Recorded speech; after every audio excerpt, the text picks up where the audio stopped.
Hey guys, how's it going? Welcome back to the channel. Today I wanted to go through a quick deck profile just to show you the power of Kashtira. Now we have a Rise Heart in Master Duel.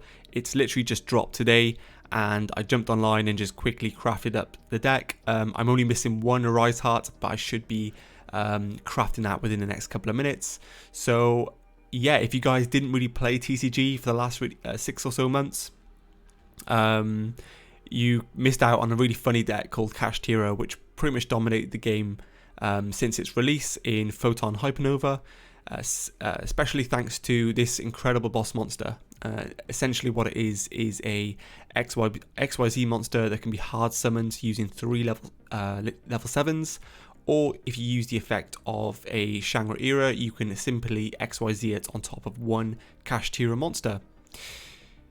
What its effect is while it's face up on the field, any card sent to the graveyard is banished instead. And then once per chain, quick effects, you can, non-once per turn, quick effect, detach 3 materials, target card on the field and banish it face down. So that is a once per turn. However, if you have multiple copies, you can use this effect more than once. Really incredible boss monster, kind of is a little bit gatekeeping for a lot of decks in Yu-Gi-Oh! Since the graveyard is such a massive resource, this card mitigates a lot of strategies, making it really interesting to have in Master Duel, since Maxi, funny enough, has to go to the graveyard, so it makes things a little bit more interesting. I think it's probably is the best deck in Master Duel by a mile. I'm really, I would say, excited to play, but I played this deck a lot over the last 6 months. I think Thrust, the inclusion of Thrust is going to be game changing. Obviously, Maxi is such a played card. I think every deck, I don't know what the stats are at the moment, but I'm pretty sure 95% of the decks in Master Duel play Maxi. So having this always live is really interesting, and it'll force out some really technical deck choices and how we can sort of tech in one-offs for how the meta develops in Master Duel. So it'd be really interesting to see. I'm conscious of the fact that this card will probably be played in most decks, so it's probably worth investing in this set to play Kashtira as well as get your hands on Thrust as well. So in terms of the deck list, I'm playing Maxi and Ash. I think these cards are really popular, and they are the most popular cards for a reason. Really generic hand trap, Ash, and then obviously Maxi is probably the best card in the game. Only playing the 2 Rise Heart now. You don't really need 3 anymore. I never liked just having the 1 of it, because there are grind games in which this card does come up, especially as an extender.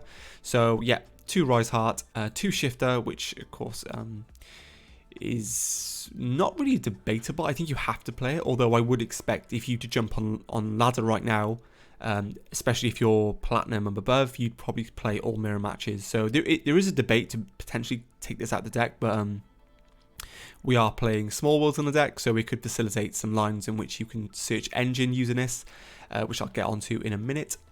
We're playing 2 Kaijus just to have the utility of Small World. You're probably thinking, why the 1 Small World? Well, essentially we're playing Thrust, so this is more copies of Small World. Thrust it gives us access to a plethora of different toolbox cards. Small World being one of them, which is a great card to get into your engine.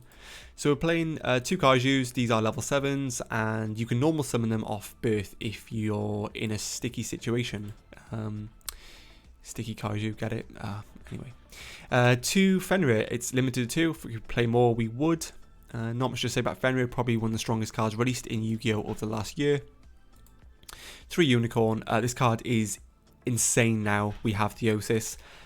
It goes back to it being a 1-card combo, so yeah, the fact this card's at 3 is pretty scary, but yeah, there's loads of ways around it, so just be careful that if you Ash Blossom this, it does trigger the effect to look at the extra deck, so make sure you're conscious that your extra deck can facilitate being sort of looked at and cards being banished, so just take that into consideration. Also have Scareclaw Cash. It is a really useful card. I think it's actually really strong in this deck, particularly because of I expect Bagooster to come back into the meta. So there's probably quite a few sort of cards that this can get around. Essentially what it does is if it attacks a monster, or if a Kashtira attacks a monster while its cards face up, that monster's effects are negated to the end of the turn. So it's a way to get around Baguska and sticky monsters that can't be affected. So yeah, really good card. With the 1 Duster to facilitate the thrust. 2 Desires. You could maybe play it at 1 or you could play it at 3. I'm on the fence at the moment, so I'm just playing the 2. And especially because we're playing thrust, you can just, if you need some more draw power, you can essentially thrust into this card. Same with Herald Abyss. This card is great in the mirror match, and it is great against Pearly as well. So I think having one of these cards is mandatory, especially with the popularity of Pearly as well at the moment. 2 talents. I think you could probably play this at 3, but I'm just messing around with 2 at the moment, especially because you can thrust into it. Going second. There probably is a debate to play 3 of this. Essentially, if your opponent doesn't play around it. Use a Maxi. I expect a lot of people to draw phase Maxi now to play around it, but if your opponent doesn't, they get Omega punished. So yeah, so I'm on the fence about 2 at the moment, only because I expect people to play around talents just by Maxiing in the standby phase or draw phase, but we'll see how that develops. Obviously, Prosperity, great card. Small World to have a thrust option to search into engine. There is no terraforming in the deck, so it's an option to get rid of dead shifters and get rid of dead cards to see our unicorns and Fenris. Thrust is the E-Telly of the deck. Target Kashtira you control, special 1 from your deck with a different attribute in defense. And then you're locked into XYZs. And then when it's banished, you can add any Kashtira banish card from your banish pile to your hand. So gives you grind game, gives you an extender. Fantastic card to have for the Kashtira deck. 3 Thrust, as I mentioned now, this is a Thrust deck. I think this card will define Macedol. Pearly's really popular. Maxi's popular. Hand Traps are popular. It's insane in the mirror match. I don't see a world where you don't play this at 3. Obviously, it is a UR, so it's really expensive. But if you can afford it, definitely invest in it because it'll be one of the best cards in the game. 1 Race Off, unfortunately, if we could play more, we certainly would. This card's incredible. Boosts all your monsters' attacks, and then you can start popping cards on the field when you activate Shangri-Era. Birth, arguably one of the best cards in the deck. Gives you an insane grind game, it lets you normal summon level 7, and it can provide graveyard disruption when your opponent activates a spell.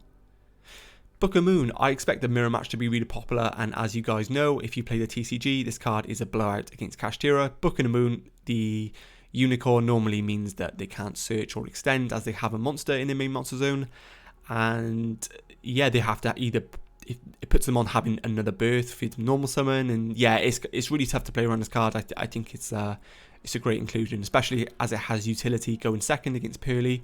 And obviously going first in a lot of matchups. Just booking a monster is really, really strong. The 1 Imperm because we can set it off thrust, and it's just a flexible card. This could be Daruma Cannon, it could be anything really, but I think Imperm's like fine. And then of course Big Bang, which is essentially like an evenly matched for monsters if you control an XYZ, Kashtira XYZ, and then when it's banished, you can target a XYZ Kashtira monster, detach the material, add it to hand, and then you can special summon it. So it's an extender as well as disruption. So great card. And then for the extra deck, really, really standard. I think I'll go over some of these cards, but if you play the TCG, you're probably familiar with what these cards do anyway. Baron, because you can special summon level 7 if you get disrupted, normal summon an Ash and make a level 10. Omni Negate. 2 Big Eye because taking monsters in the mirror match is really, really good. I will be playing this deck against loads of different matchups, so if you guys want to see how this deck performs, subscribe, and I'll be posting up some Kashtira gameplay hopefully this week or next week. Draco Sack gets rid of your skill drains, your opponent's skill drains. Master of Blades plays around impermanence, lets you use your opponent. Dark Arm is substantially better now. You can banish Theosis to grab back cards. Yeah, fantastic card. Non-once per turn, destroy a card on the field and banish a card from your graveyard, which triggers your bonus effects. 2 Shang. You could play 3, but I think 2's fine because you could potentially make 2 in a combo and you should be winning if you resolve it. 3 Arise Heart. Yeah, this card's crazy. I don't know why they didn't limit it to 1 on its release. But interesting to see it's a 3. 1 Zeus. 1 Donna Dagger for Hire to clear your monsters and to pop a card your opponent controls, and then 1 BLS Link, which you could probably cut, but I like it versus Labyrinth and against Tier as well. It's a really, really good card. So that's the deck, guys. Let me know what you think. Really short and snappy. If you want to see some gameplay, stick around. I'll have some videos up this week. But thank you so much for watching, guys, and I'll catch you in the next one.